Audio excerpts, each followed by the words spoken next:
বাড়িতেই বানাতে পারবেন আম আর চাল দিয়ে সন্দেশ। কিভাবে তার পদ্ধতিটা তো দেখে নিতে হবে, তাহলে চলুন আপনাদের সাথে শেয়ার করে দিই। প্রথমে এখানে গ্যাস জ্বালিয়ে বসিয়ে দিতে হবে কড়াই, তার মধ্যে দিয়ে দিলাম 2 টেবিল চামচ ঘি। ঘিটা গরম হয়ে এলে এর মধ্যে দিয়ে দিতে হবে থেতো করে রাখা 4-5টা এলাচ। এলাচটা একটুখানি ভাজা ভাজা হয়ে গেলে তার মধ্যে দিয়ে দিলাম 1 কাপ বড় কাপের গোবিন্দভোগ চাল। গোবিন্দভোগ চালটাকে ভালো করে লাল করে ভেজে তুলে নিতে হবে একটি পাত্রে। এবার আবারও কড়াইতে ঘি দিয়ে দিলাম আমন্ড বাদামগুলি, এটাকেও লাল করে ভেজে নেব।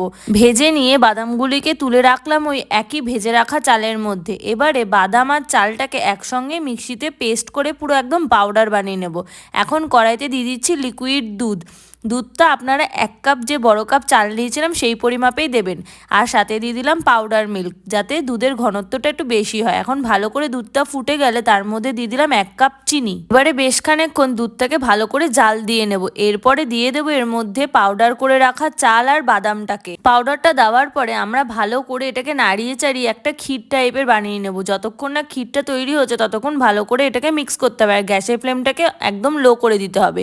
ক্ষীরটা তৈরি হয়ে গেলে এর মধ্যে দিয়ে দিলাম ম্যাঙ্গো পাল্প, একদম র ম্যাঙ্গোর পাল্পই কিন্তু আমরা এখানে দিলাম। এবার ভালো করে এই ক্ষীরটাকে মাখিয়ে নিতে হবে, যাতে ম্যাঙ্গোটা পুরো ক্ষীরটার সাথে ভালো করে মেখে যায়। তারপর একটা পাত্রের মধ্যে এখানে ঘি লাগিয়ে দিলাম। এখানে ক্ষীরটা আমরা পুরো নিয়ে নিলাম। নিয়ে এখানে মা এখন এই ক্ষীরটাকে হাত দিয়ে চেপে চেপে পুরো সমান করে বাটির সাথে লাগিয়ে নিচ্ছে। আপনারা এর মধ্যে কিন্তু বাটার পেপারও ইউজ করতে পারেন। তারপর এটাকে পুরো ওভারনাইট রেখে পরের দিন সকালবেলায় কিন্তু আমরা কেটে নিচ্ছি চৌকো চৌকো করে বরফির আকারে।